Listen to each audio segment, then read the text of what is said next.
2026 আপনারা জানেন এই 14 গ্রাম বাংলাদেশ জাতীয়তাবাদী দলের প্রার্থী জননেতা জনাব কামরুল হুদা পক্ষে যে গণজোয়ার উঠছিল 12 তারিখ সকাল থেকেই শান্তিপ্রিয় ভোটকে 14 গ্রামের দক্ষিণাঞ্চল আলকরা, গুণাবতী, জগন্নাথ, চিওড়ার একটি অংশ সহ সারা 14 গ্রামে তাসের রাজত্ব কায়েম করেছিল। আমরা দেখেছি যে 11 তারিখ রাত্রেই সে পেশিস সরকারের আমলে যেভাবে রাতের ভোট দিনে হয়েছিল, দিনের ভোট রাখতে হয়েছে, ঠিক 12 তারিখের ভোট 11 তারিখ রাত্রেই অনেক জায়গায় সম্পূর্ণ করে ফেলেছে। আমরা প্রশাসনের বিভিন্ন জায়গায় বিভিন্নভাবে ধর্ণা দিয়েছি, অভিযোগ করেছি, বলেছি, কিন্তু আমরা কোনো সুরাহা পাইনি। কেন পাইনি? আমরা জানি যে শান্তিপ্রিয় ভোট যদি হয়, সকাল থেকে চারটা পর্যন্ত যদি ভোট হয়, সেখানে 4:30 পর্যন্ত যদি ভোট হয়, তাহলে দানের শীষের বিশাল বিজয় 14 গ্রামে হবে। এটা 14 গ্রামের সর্বস্তরের মানুষ জেনেছে এবং এই জোয়ারও উঠেছে। এই বিজয়টাকে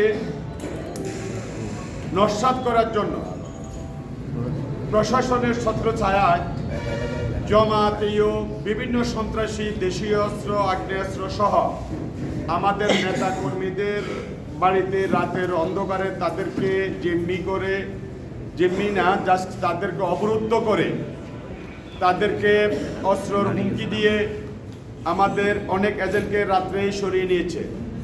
সকালবেলায় আমরা বিভিন্ন কেন্দ্রে দেখেছি, যখন আমাদের প্রধান পর্যবেক্ষক সহ আমাদের প্রধান সমন্বয়কারী, নির্বাচনী সমন্বয়কারী এবং আমাদের পৌরসভার সভাপতি বিভিন্ন কেন্দ্রে যখন ভিজিট করে, দেখা গেছে রাস্তার মধ্যখানে ব্যারিকেড দিয়ে 200 থেকে 300 ভোটারদেরকে আটকিয়ে রেখেছে। আমরা বিভিন্ন জায়গায় নির্বাচন রিটার্নিং অফিসার, 14 গ্রাম রিটার্নিং অফিসার থেকে আরম্ভ করে প্রশাসনের বিভিন্ন জায়গায় ফোন করেছি, কিন্তু তারা একটা কথাই বলছে, ভোট সুষ্ঠু হচ্ছে। কিন্তু সাধারণ মানুষ এই সময়ে নির্যাতিত হয়েছে, নিপীড়িত হয়েছে এবং তাদেরকে শারীরিক আঘাত করা হয়েছে। যা আজকে এই পর্যন্ত 14 গ্রাম সরকারি হাসপাতালে এবং 14 গ্রামের কুমিল্লার বিভিন্ন হাসপাতালে ভর্তি। এর মধ্যে আমাদের নেতা 14 গ্রামের বিভিন্ন হাসপাতাল ভিজিট করেছে। আমাদের প্রায় 70 থেকে 80 জন লোক আমাদের হাসপাতালে ভর্তি আছে বিভিন্ন ইউনিয়নের। তো এই অবস্থায় একটা শান্তিপূর্ণ ইলেকশনকে বিতর্কিত করার জন্য, যেটা 14 গ্রাম তো বিতর্কিত হয়ে গেছে, সারা পৃথিবীর মানুষ জেনেছে কীভাবে ইলেকশন হয়েছে। জমাতের সন্ত্রাসীরা ভোট এমনভাবে কারচুপি করেছে যেটা প্রশাসন জানে, কিন্তু প্রশাসনের কিছু করার ছিল না। হয়তো আমি মনে করি এত দুর্বল প্রশাসন দিয়ে 14 গ্রামের মতো একটা আসনে নির্বাচন করা ঠিক হয়নি এবং আমরা বলবো, জনগণও বলতেছে এটা প্রশাসনিক প্রুফ। যাই হোক, এরপরেও সারা বাংলাদেশে যে নির্বাচন হয়েছে, আমরা 14 গ্রাম উপজেলা বিএনপির পক্ষ থেকে আমাদের 14 গ্রাম ত্রয়োদশ জাতীয় সংসদ নির্বাচন দানের শীষের প্রতীকের প্রার্থী জনাব কামরুল হুদার পক্ষ থেকে দেশনায়ক তারেক রহমান সহ যারা বিজয়ী হয়েছে তাদেরকে আমাদের পক্ষ থেকে ধন্যবাদ এবং অভিবাদন জানাচ্ছি এবং সাথে সাথে দেশ গড়ার কাজে সবাই স্বতঃস্ফূর্তভাবে অংশগ্রহণ করবেন এই প্রত্যাশা করছি। আজকে আমরা যে অভিযোগটি করার জন্য এখানে আপনাদেরকে যে ডেকেছি, আপনারা সবাই কালকে বিভিন্ন কেন্দ্রে গিয়েছেন। সাংবাদিক ভাইয়েরা যারা জাতির বিবেক, তারা দক্ষিণাঞ্চলে গিয়েছেন। আপনাদের মাধ্যমে সমস্ত ফুটেজগুলি আছে, সমস্ত আপনারাই সাক্ষী। আপনাদের মধ্যে আবারও প্রশাসনকে আমরা এই কারণেই বলবো, আপনারা বলার পরেও কাজ হয় না, এই কারণে আমরা প্রশাসনকে দোষারোপ করছি। একপক্ষীয় প্রশাসন দিয়ে 14 গ্রাম নিরাপদ থাকবে এটা আমরা বিশ্বাস করি না। তারপরেও আমরা চাই যে শান্তি 14 গ্রাম শান্তিতে থাকুক।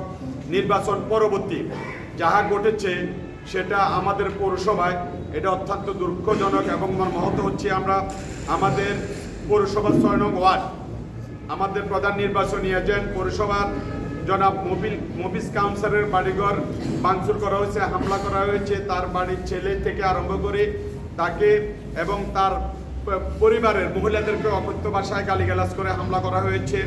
আমাদের সবচেয়ে একেবারে কাছের মহিলা দলের 6 নং ওয়ার্ডের সভানেত্রী আমাদের শান্তা ইব্রাহিমের যখন সে ভোট কেন্দ্র গণনা করে শেষ করে যাচ্ছিল, তখন জামাতের সন্ত্রাসী, চিহ্নিত সন্ত্রাসী, কি নাম জানি তার, হাসান সহ একাধিক গুন্ডা বাহিনী তাকে রাস্তার মধ্যে আক্রমণ করে তার গায়ে হাত দেওয়া হয়েছে, তার হানি করা হয়েছে। সর্বশেষ তার বাড়িতে, তার রাতের অন্ধকারে তার বৃদ্ধ মা, তার ঘর বাড়ি ভাঙচুর করা হয়েছে। এটা ভিডিও ফুটেজে আছে। আমরা যদি চৌদ্দগ্রামে, যেমন আমাদের চৌদ্দগ্রাম এটা কি বলে 7 নং ওয়ার্ডের আমাদের অনেককে আহত করা হয়েছে, যেমন আনিস, তারপরে যাইয়া রামরা গ্রামের আমাদের লাদিন, আমাদের বশির আহমেদ, তারপরে যাইয়া উসমান এবং সাইফুদ্দিন সহ অনেককেই ভোটের পরেই রাতের অন্ধকারে তাদের উপর গুপ্ত হামলা করা হয়েছে। আপনারা দেখেছেন, এরা একটা সময় ছিল হেলমেট বাহিনী, এরপরে হয়েছে গুপ্ত বাহিনী, এখন হচ্ছে গুজব বাহিনী। তারা চৌদ্দগ্রামে যে সন্ত্রাস চালাচ্ছে, শান্তিপ্রিয় চৌদ্দগ্রামবাসী এখনও দেশনায়ক তারেক রহমানের বক্তব্যের উপর, উনার নির্দেশনার উপর আমরা শান্ত রয়েছি। আমরা আগামী দিনেও চৌদ্দগ্রামকে শান্ত রাখতে চাই, কিন্তু এর মধ্যে যে অরাজকতা শুরু হয়েছে আমাদের চৌদ্দগ্রামের 13টি ইউনিয়নে এবং পৌরসভাতে, আমরা এর তীব্র নিন্দা জানাচ্ছি। পাশাপাশি আইনশৃঙ্খলা বাহিনীকে অনুরোধ করব, ইলেকশন যাই করেছেন, নির্বাচন পরবর্তী যে সহিংস ঘটনাগুলি ঘটছে, এর দিকে যদি আপনারা নজরদার না দেন, এর প্রতিকার না করেন, আমাদের মামলাগুলি দেওয়া আছে, আমরা চাই এই মামলাগুলি আপনারা তদন্তের ভিত্তিতে সত্যিকার অর্থে যারা আসামি তাদেরকে আপনারা গ্রেফতার করবেন এবং চৌদ্দগ্রামকে শান্তির চৌদ্দগ্রাম হিসাবে আপনারা বজায় রাখার চেষ্টা করবেন। আমি শেষবারের মতো অনুরোধ করব, আমাদের কোনো নেতা কর্মীর বাড়িতে যদি দ্বিতীয়বার আর একটা হামলা করাও হয়, আমরা কিন্তু এর দাঁত ভাঙ্গা জবাব দেওয়ার জন্য প্রস্তুত আছি। ইলেকশনকে সামনে রেখে আমরা অনেক কিছু করি নাই, কারণ আমাদের প্রতি নির্দেশনা ছিল ইলেকশন সুষ্ঠু এবং ফেয়ার হবে, তা হয় নাই, তাও মেনে নিয়েছি। আমরা যারা বিজয় অর্জন করেছে সবাইকে অভিনন্দন এবং ধন্যবাদ জানাচ্ছি।